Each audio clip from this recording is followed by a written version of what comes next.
Vous voulez être heureux? Et si vous évitiez absolument les habitudes des gens malheureux? Ce serait déjà un bon début. Je vous partage 15 habitudes des gens malheureux dans cette vidéo.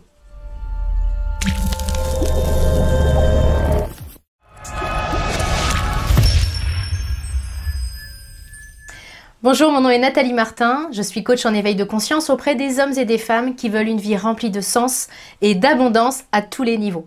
Si c'est votre première visite ici sur ma chaîne, je vous invite à vous abonner pour avoir en priorité mes prochaines vidéos et également à télécharger mon coffret gratuit 3 clés pour redonner du sens à votre vie. Un point que nous avons, vous et moi, en commun, c'est que, a priori, nous voulons être heureux. Ce qui diffère entre chacun de nous, c'est le chemin que nous allons prendre et les moyens que nous allons mettre en œuvre pour atteindre ce niveau de bien-être que nous voulons tant. J'ai voulu, dans cette vidéo, regrouper les 15 habitudes qui sont vraiment hyper répandues et qu'adoptent les gens malheureux. Pour quelle raison est-ce que j'ai voulu faire cette espèce de condensé? Eh bien simplement parce que, à mon sens, la première étape du changement, c'est la prise de conscience. Dans les 15 habitudes que j'ai référencées et que je vais vous donner maintenant, bien très honnêtement, il y a quelques années, j'étais en plein dedans. Je les avais toutes, ces habitudes-là. Et c'est ce qui fait que ma vie ne ressemblait pas du tout, extérieurement certes, mais surtout intérieurement, parce que c'est ma transformation intérieure qui a été la plus importante ces dernières années. Eh bien, ma vie ne ressemblait pas du tout à la vie que j'ai aujourd'hui. Donc, je veux vous faire profiter de ça, simplement pour allumer des voyants, des petits signaux d'alerte. Alors, ce que je vais vous demander, lorsque je vais nommer et expliquer ces 15 habitudes des gens malheureux, eh bien, c'est simplement de regarder celles qui résonnent en vous et de regarder comment vous pourriez évoluer sur cette habitude-là. L'idée, c'est pas de vous taper dessus. L'idée, c'est pas de culpabiliser parce que vous avez telle ou telle habitude. Encore une fois, moi, j'avais les 15, donc on est à l'aise là-dessus. Mais c'est simplement, donc ne perdez pas d'énergie à culpabiliser, c'est de l'énergie perdue. C'est simplement d'accueillir en pleine conscience le fait que, ouais, sur ce point-là, sans doute que j'ai un peu de boulot et puis après, ce sera l'idée de se mettre en marche. Je vous en parle à la fin de cette vidéo, mais je vous propose qu'on attaque tout de suite avec la première habitude des gens malheureux. Eh bien, c'est la critique. Les gens malheureux dont je faisais partie passent leur vie à critiquer et à juger les autres. Alors très clairement, on a une machine à jugement et à critique entre les deux oreilles, mais nous avons la liberté de l'activer ou non. Je faisais partie des gens qui critiquent énormément, à tel point qu'un des premiers exercices de coaching que j'ai fait consistait à ne pas critiquer et ne pas juger pendant toute une journée. Et vraiment, ça m'a fait flipper parce que je me suis dit, mais si je rencontre des gens, de quoi je vais parler? C'est vous dire à combien, quelle place tenait la critique dans ma vie. Donc ça, c'est vraiment une habitude qui coûte cher, tout simplement parce que vous le savez, on récolte ce qu'on sème. Ce qui veut dire que si j'envoie de l'énergie de critique, je vais récolter de l'énergie de critique. Je ne participe pas à la solution, je fais partie du problème. Donc voilà la première habitude. Deuxième habitude, la comparaison. Parce que bien sûr, la première qui consiste à se critiquer, elle n'est pas valable que pour les autres. C'est-à-dire que les gens malheureux passent leur vie aussi à se critiquer eux-mêmes et puis à se comparer. Exactement comme si un poisson se comparait avec un oiseau puis se disait oh, je suis nul, je ne sais pas voler. Nous avons tous des capacités différentes, des qualités différentes. Donc si je passe ma vie à me comparer avec un poisson, si je suis un oiseau, je vais me trouver nulle toute ma vie alors que c'est juste que j'ai d'autres talents. Donc, les gens malheureux se comparent sans cesse avec les autres.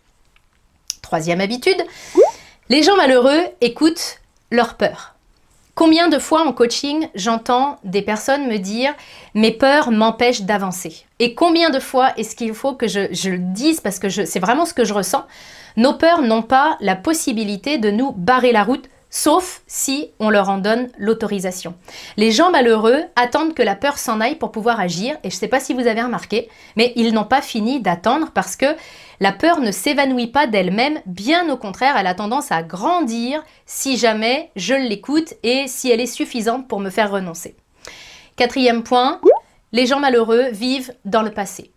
Ils n'ont pas apaisé leurs blessures et ils les traînent comme des casseroles et ça finit par faire du bruit quand on marche. Je suis bien placée pour le savoir, ça faisait vraiment du bruit quand je marchais avant. Parce que c'est vraiment des personnes qui, quand on est malheureux, souvent on vit dans le passé, dans les expériences qui ont été douloureuses et qui ne sont pas apaisées. On vit avec des regrets de ce qu'on aurait dû faire autrement, de ce qu'on aurait pu faire, mais pourquoi est-ce que j'ai pas fait ça? Ils sont complètement coupés du moment présent. Autre habitude, ils envient les autres. Jalouser les autres, c'est vraiment quelque chose que je faisais. Les autres femmes, hein, notamment, celles que je trouvais plus belles, plus intelligentes, plus riches, enfin voilà, celles qui avaient tout ce que moi je pensais ne pas avoir, eh bien je les jalousais et j'étais très dure avec ces femmes-là. Et puis j'ai compris que tout ce que je jalousais, tout ce que j'enviais, je ne l'aurais jamais. C'était comme si c'était repoussant en fait. Je ne pouvais pas attirer le meilleur à moi en enviant et en jalousant les autres. Par contre, je pouvais attirer le meilleur à moi en m'inspirant des autres parce qu'il y a des réussites qui sont vraiment intéressantes et très inspirantes.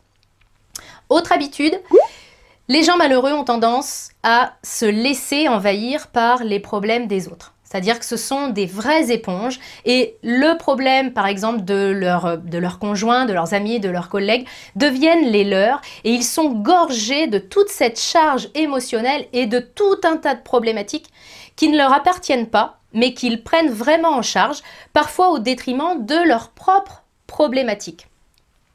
Point suivant, ce sont des personnes qui n'ont pas de discernement. C'est-à-dire qui ne font pas la différence entre ce qui dépend directement d'eux et sur quoi ils ont un vrai pouvoir d'action et ce qui ne dépend pas directement d'eux, c'est-à-dire qu'ils ne peuvent absolument rien changer à ça. Ce discernement-là, il est capital. Je vous invite à le faire d'ailleurs et vous pouvez prendre un papier et un crayon rapidement, simplement pour vous dire dans toutes les choses qui me prennent la tête, je les liste sur une feuille et j'identifie clairement quelles sont les choses et les points qui dépendent directement de moi, ceux sur lesquels je peux directement agir, et puis quels sont ceux, finalement, pour lesquels j'y peux absolument rien. Ça dépend pas de moi, ça dépend peut-être de mon conjoint, ça dépend peut-être de complètement autre chose, ça dépend pas de moi. Les gens malheureux vont continuer à passer du temps et de l'énergie sur ce qui ne dépend pas d'eux, ce qu'ils ne peuvent pas changer, en oubliant complètement de maintenir leur énergie, leur temps et parfois leur revenu financier sur ce qui dépend d'eux-mêmes. Donc là, c'est vraiment une habitude qui est très coûteuse et en bien-être et en temps et en énergie également. Point suivant, les gens malheureux considèrent comme injuste ce qu'ils n'ont pas. C'est-à-dire qu'ils considèrent qu'ils devraient tout avoir dans la vie, la santé, la richesse, l'amour, la joie et que sais-je, et que s'ils ne l'ont pas, eh bien c'est vraiment une injustice, voire même que s'ils ne l'ont pas, c'est que quelqu'un d'autre leur a pris.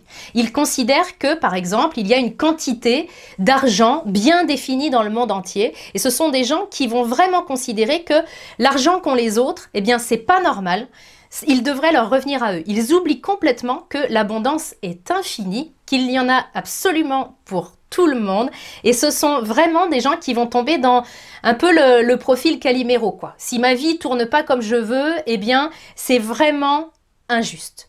Ce sont des gens également qui ne prennent aucun recul.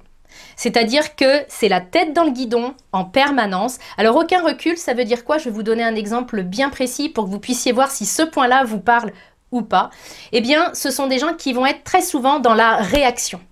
En gros, ils vont agir très souvent sur le coup de leurs émotions. Ils sont en colère, ils vont tout de suite parler, ils vont tout de suite agir en le regrettant, la plupart des fois, la plupart du temps, mais ça les a pas empêchés vraiment d'agir sur le coup de l'impulsion. Ils n'ont pas cette prise de recul, ils n'ont pas cette maîtrise de leurs émotions et ça leur coûte très très cher par moment. Les gens malheureux pensent beaucoup, réfléchissent beaucoup à ce qu'ils vont faire, à ce qu'ils pourraient faire, à ce qu'ils devraient faire, mais ils n'agissent pas. Si vous voulez rendre quelqu'un malheureux, mettez-le dans sa tête, dans l'inaction la plus totale, sans aucun projet, sans aucune réalisation personnelle. On est malheureux à cause de ça. Et les gens malheureux ne sont pas dans l'action, je parle d'action juste et alignée, hein, ok, pas de n'importe quoi pourvu que ça bouge, je parle de l'action juste et alignée. Donc les gens malheureux réfléchissent à ce qu'ils pourraient faire et à ce qui pourrait se produire ou être, mais ne sont pas dans l'action. Les gens malheureux n'ont aucune connexion avec eux-mêmes. Puis je peux vous en parler encore une fois, je l'ai dit au début de cette vidéo, les 15, je les avais. Ben, celle-là, je l'avais particulièrement. Je fuyais la connexion avec moi. Je fuyais ma propre compagnie. Comment est-ce que vous pouvez savoir si vous êtes dans le cas où j'étais auparavant? Eh bien, ce sont des gens qui fuient les moments de silence. Il n'y a aucun silence autour d'eux. Moi, la première chose que je faisais en rentrant chez moi, c'était d'allumer la télé ou d'allumer la radio. Je voulais du bruit. Et ça, c'est flagrant. C'est-à-dire que ce bruit-là, il était fait pour me faire oublier que j'étais toute seule. C'est dire à quel point j'appréciais ma compagnie. Eh bien, les gens malheureux n'ont aucun rituel pour se connecter à eux. Donc, les rituels, ça peut être quoi? Ça peut être des moments de silence, des moments de contemplation, des marches en nature. Vraiment, les choses où je vais être connectée à moi et puis à plus grand que moi. Même chose pour la méditation. Ça peut vraiment être un rituel qui est important, la pleine conscience. Il y a plein de choses qui font qu'aujourd'hui, on peut avoir cette belle connexion avec nous. Les gens malheureux n'ont aucune connexion avec eux-mêmes. Ça peut être des gens qui sont très très connectés à la technologie, aux autres, mais qui ne sont pas connectés à eux-mêmes. On attaque les 5 dernières, si je ne me trompe pas, les 4 derniers. Les gens malheureux s'entourent de gens négatifs. Alors bizarrement, pour nos enfants, on fait attention à leur entourage. On espère qu'ils feront des bonnes rencontres, des rencontres qui vont les porter vers le haut. Puis pour nous, c'est comme si c'était moins grave. Alors que notre entourage joue une importance vraiment forte dans notre réussite et dans notre bien-être. C'est évident que si je ne côtoie que des gens qui sont négatifs, qui me plombent le moral, qui critiquent tout et tout le monde, qui font en fait les 11 premières habitudes que nous venons de voir, ben forcément ça va déteindre sur moi. Hein, on dit souvent qui se ressemble s'assemble, mais on oublie que qui s'assemble finit par se ressembler. Donc les gens malheureux s'entourent de gens qui ruminent, qui critiquent, qui cancanent, qui sont toujours en train de parler les uns derrière le dos des autres. Ça, c'est vraiment quelque chose qui nous flingue au quotidien.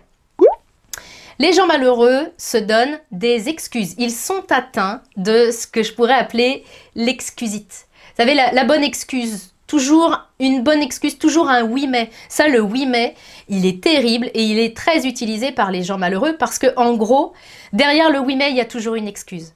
Vous venez de dire quelque chose ou dans la conversation, il y a quelque chose d'important qui ressort et tout de suite, les gens malheureux vont vous dire « Ouais, je sais, ouais, mais… Et là, on a tout de suite une excuse qui arrive. Un moyen déjà d'être plus heureux, d'avoir plus de bien-être, c'est d'arrêter d'écouter nos excuses. Ça, les gens malheureux ne le font pas. 14e clé, 14e habitude des gens malheureux, eh bien, ils ne prennent pas leurs responsabilités. Je vous disais tout à l'heure qu'ils sont atteints d'excusite. Eh bien, ils sont atteints aussi de la stacose, c'est-à-dire qu'ils sont toujours en train de vous expliquer que s'ils n'ont pas ce qu'ils veulent dans la vie, c'est à cause de leur enfance, c'est à cause de leurs parents, c'est à cause de leurs conjoints, c'est à cause de leurs enfants, c'est à cause de tout le monde, la terre entière, sauf eux. Ça peut même être le contexte économique, le pays, enfin bref. Pour les gens malheureux, c'est vraiment…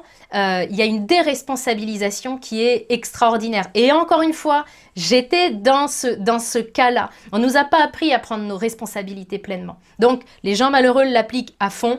Ils ne sont pas responsables de grand-chose, si ce n'est parfois de leur réussite quand même. Mais quand ça commence à partir un petit peu en cacahuète, eh bien, c'est vraiment à cause de quelqu'un d'autre. Ils rentrent très facilement dans la victimisation et dans le rôle du pauvre petit moi, quoi. J'y peux rien, c'est pas de ma faute. Dernier point, eh bien, les gens malheureux, et ça c'est un point qui est important, ils ne font pas confiance ni dans les autres, ni en eux, ni à la vie. Il y a une méfiance qui est extraordinaire chez les gens malheureux. Il n'y a aucune conscience du fait que la vie soit juste magique, alors dans tous les sens du terme, hein. Magique dans le bon sens et magique aussi dans la souffrance qu'elle peut nous occasionner parfois, mais toujours pour notre mieux. Et c'est vraiment, ça c'est une chose dont ne sont pas conscients les gens malheureux. On le disait tout à l'heure, il n'y a pas de connexion à plus grand qu'eux-mêmes, donc il n'y a pas cette conscience et cette confiance dans la vie, et puis pas confiance dans les autres non plus. Ils ont des croyances en ce qui concerne le genre humain qui sont vraiment à se tirer une balle, quoi. Il y a tout un tas de critiques envers l'espèce humaine qui font qu'ils sont en vraie perte de confiance au niveau de la race humaine, justement.